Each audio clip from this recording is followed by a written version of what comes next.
about to start on the next leg of this, where kids, for the most part, are going to be back in the classroom. What do you think? Yeah, it's going to be a tough back to school. The good thing is we are getting to the light at the end of the tunnel. Most of the communities are actually back in school physically, which I think is a big deal just from a social emotional point of view. But even before the pandemic, you always had a scenario that in a class of 30 kids, there's a whole bell curve, a distribution of the students in the classroom, and the teachers in a traditional model had to pick where they have to teach to. And statistically, they typically teach to about the 23rd percentile, which means it's too fast for 22% of the kids and it's too slow for 78% of the kids. Now with the pandemic, we know that that spread has widened. There's been some kids that have learned just fine over the past year and a half, but a lot of kids have fallen further behind. So teachers have even a bigger problem. Parents have even a bigger problem of, with that wider spread in 30 kids, how does that teacher address the needs of all of them? And this is where we've always talked about, actually ed schools have always talked about, the gold standard is to differentiate, to try to meet every student where they are.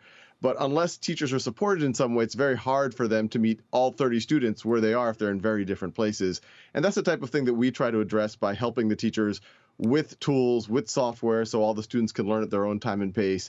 And then the teachers can look at that data in real time and do more focused interventions. How many schools are you working with directly at this point? We have over a 250,000 teachers around the world who use Khan Academy. 2/3 of them are in the United States. There's about 120 million registered users. Everything is not for profit. It is free, funded primarily with philanthropy. And we're seeing those numbers grow. When the pandemic hit, we saw our learning time go from about 30 million learning minutes per day to about 90 million learning minutes per day at the peak when people were just really leaning on it. But I think it's ironically, as we get into the post-pandemic period and people actually go to school physically, I actually think this is where the biggest use of personalized learning is going to come to play. That it's such an interesting concept, and it's a little hard for me to get my head around, because I think anybody with kids has looked at this and thought, oh, please let them get back in the classroom. It's so much harder to learn for most kids online. I think a lot of kids are thinking, I don't want to have to do this anymore. How do you convince them? And how do you convince the teachers that, yeah, actually this adaptation, the blend between the two does work? I'll be the first to say, and I'm sometimes viewed as something of a poster child for online learning, that if I had to pick between in-person physical learning with an amazing teacher versus the fanciest distance learning or technology, I would pick the in-person physical learning for myself or for my own children or frankly for anyone's children. The good thing is that it doesn't have to be a trade-off. You can actually leverage the best of both worlds. And I think there's an irony here, or a positive irony, that if you use technology in the right way, it actually can unlock human-to-human connection.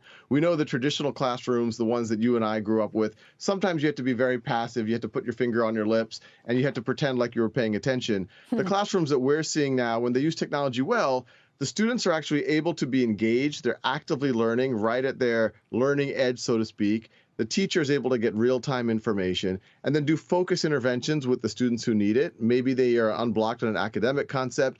Maybe they just need a gentle nudge because they're demotivated in some way. Or even better, the teacher can pair the students up into groups and say, hey, the three of y'all are still working on that. Why don't you work on that together? Or student A can tutor student B. So in a classroom like that, all of a sudden you're actually leveraging the fact that human beings are together physically, as opposed to just lecturing at them the same way that you could do online or through a video. Shepard Smith here. Thanks for watching CNBC on YouTube.